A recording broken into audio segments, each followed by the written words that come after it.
Hey guys, welcome back. I hope you're doing well, and if you don't know, my name's Brittany, and if you're new to my channel or just not yet subscribed, definitely make sure to hit that subscribe button. First and foremost, I want to remind everybody about a giveaway that I'm doing. I'm giving away 1 out of 3 backgrounds, all which have been used in my videos, and a handmade crystal tree by me. So all you have to do in order to win these things, subscribe to my channel, make sure that you hit that post notification bell, go onto my Instagram, follow my Instagram, and make sure to send me a DM of your favorite Harry Potter character after you complete all 4 steps. Then you'll be entered for a chance to win. The giveaway ends September 1st, so you have until then. The night of September 1st, I will be picking a winner and reaching out to the winner. So don't hesitate, make sure to go and do those steps right after this video and you will be entered. I am actually wearing a Ravenclaw jersey. I am a Ravenclaw, so it's very fitting. Today we're actually going to be talking about summoning fairies. Now, I've done a lot of videos, or maybe not a ton, but I've done a decent amount of videos on fairies, all different types of fairies. The She, the Tuatha De Danann, the fairy circles, leprechauns. So if you guys haven't seen those videos, I highly suggest that you check them out. But today we're actually going to be talking about summoning fairies. Yes, that's a thing. You can summon a fairy. But the question is, do you want to? Now, personally, I would love to go to the fairy realm.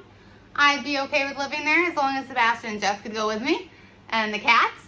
But I would love to live there. And Jeff just says that he'll go with me. So, we're all set. Now I just need to, get on a fairy's good side and go to the fairy realm. It's like a lifelong goal of mine to go there. Anyways, fairies aren't always like you see in fairy tales. Like the Disney version of Sleeping Beauty, there's some pretty good fairies, but there's also some bad ones. And that is true, I guess. Now, fairies are very fond of natural green environments. They like living houseplants, not fake ones. They like when you grow flowers and you are kind to nature, you embrace nature. So if you have dead plants around, they don't really like that. Traditional folklore of fairies are found in England and Ireland and other northern regions of Europe. Now, I am actually a pretty high percentage of Irish. I have family over in Ireland. I actually have no idea what their names are, and I would love to meet them one day. So if my last name sounds familiar and Bloom also does, then maybe I'm related to you. But even though these fairies are more prominent in these in legends there, it doesn't mean that they're not found in other parts of the world. But they don't always just take the form of this dainty little small creature with wings. Fairies is a very broad term and actually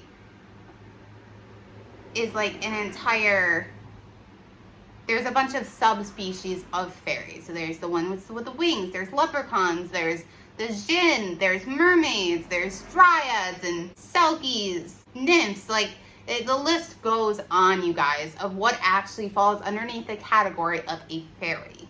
Some of them are, I guess not, since you might not get what you expect when you summon a fairy or see a fairy.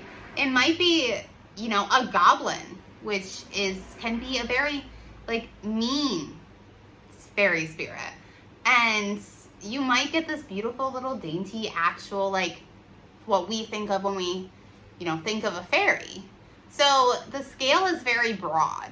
Now, most of the time, a fairy will manifest itself as an orb in various colors. And if a fairy has turned your home into a permanent residence, you may often see a small orb in the corner of a room. So fairies are on a different plane than us.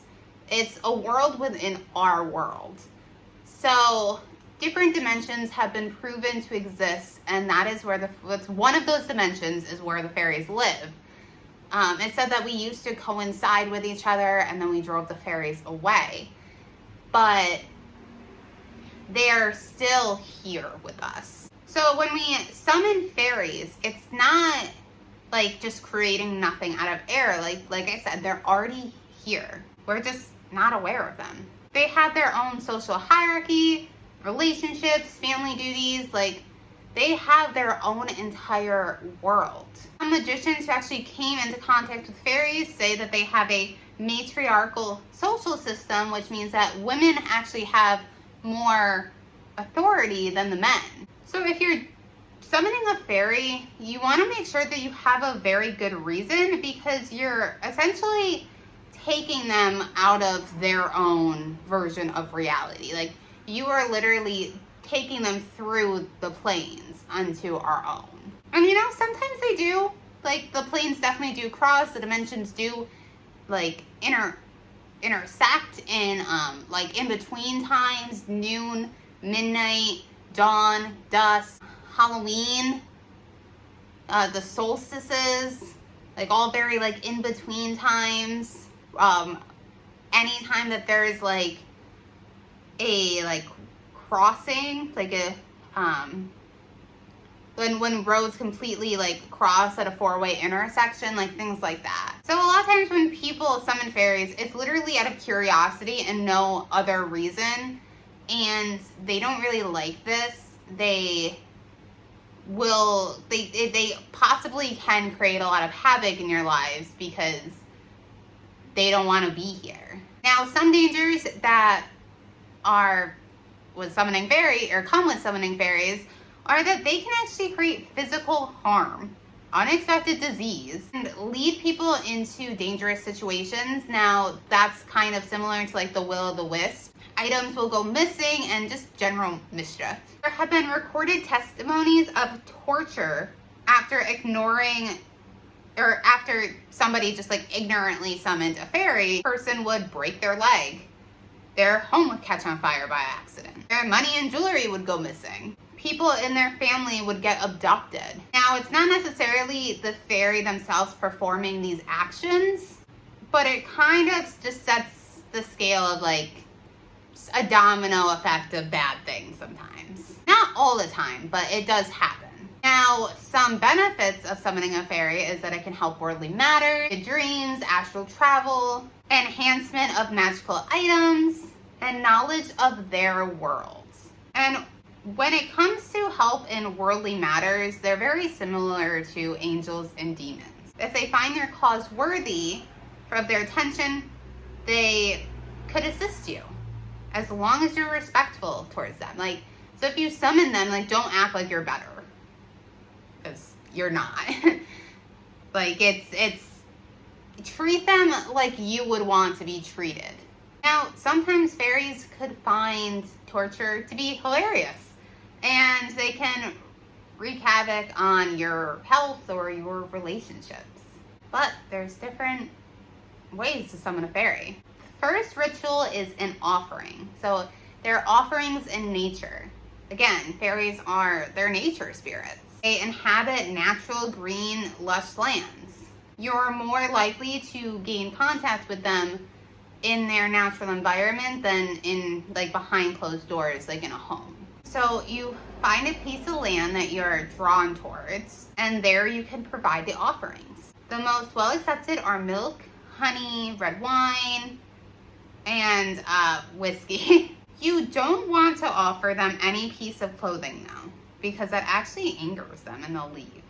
Now, this kind of gives fairies a chance to either accept or deny your offering. So, like, this offering is the safest way to go about summoning a fairy. A direct summoning ritual can actually be perceived as an abduction and backfire on you a lot. If you live in a city and you don't have any rural areas nearby, you can use something like a garden. You can build an altar or even a fairy house and leave your offerings there. So the second ritual is a direct summoning. So you want to mix items in a cup and chant this 3 times. Fairy of, and then you choose whatever power. Come to me, be my best friend forever. Show me love and affection, be everywhere I am, so mo it be. The fairy will come in about 5 minutes after doing the spell. It will manifest itself as a sparkle in the cup of cinnamon and sugar. Now you close your eyes and you will be able to visualize a normal person in a globe of light. To make the fairy leave, say once, I had fun. That's it for today. To make her come back, use the mixture and put it on your tongue and say 5 times, trip down memory lane. And ritual number 3 is a magical enchantment of items. The spell to summon a fairy to enchant an item with magical properties, protection, health, love, and healing. Now, the first thing you need to do is build them a fairy house. If not, build an altar. In this case, you have to have one or the other. You can put the fairy house inside your home or outside your home. You place the offerings inside. You want natural and sweet tasting foods like milk and honey. And you add colorful flowers inside the house like violets, roses, lavender, marigold, sunflowers, and tulips. Add a sparkly, shiny object that you want the fairy to enchant. So that could be a ring, a necklace, a dagger. And with those offerings in place, whisper the following verse. Little fairies with tiny feet, play in this garden, but leave it neat. Little fairies with hands so sweet, I leave this offering for you to eat. Little fairies, if this garden is neat, I'll leave more offerings at your tiny feet. Little folk of flashing wing, little folk of dancing feet, hear my words to you and bring blessings with you when we meet. Please bless this, and then you say the object, with your power and protection, so mote it be. So leave the object in the fairy house and the offerings, and continue to leave little fairy treats for about a month. Now this spell is best done at dusk, as fairies are usually asleep in the day and dancing at night. Now you want to always perform these rituals with respect and kindness. Never for greed, never for you want, again, like, treat them how you want to be treated. Like you're not summoning something to do your bidding. You want to perform the ritual according to the instructions. Otherwise, you may summon a different being or anger the fairy. And you want to make sure you be positive. Like fairies are very drawn to positive energies. You want to free yourself of everyday chatter and everyday worries. There are obviously other ways to summon fairies. This is just some of them. And you, like summoning anything, like I definitely say proceed with caution. Definitely. Because you never know what you're getting. Like this isn't me telling you, hey guys, go summon a fairy. Like I definitely believe in fairies, but you don't know what you're getting. So you might get like a really nice fairy spirit and you might get one that's not. So definitely use caution. The best way is definitely to, give them an offering, see if they take it, see if it's something that they want to actually interact with you, because they might not. And, if they don't, you can try again later on, but definitely make sure that you are proving to them that you are worthy. You're being kind to people, you're respecting nature. So, yeah. That's it for me today, you guys. I hope that this helps. If you had any questions about summoning fairies, make sure to like this video, subscribe to my channel, and until next time, I love you guys so much. Bye.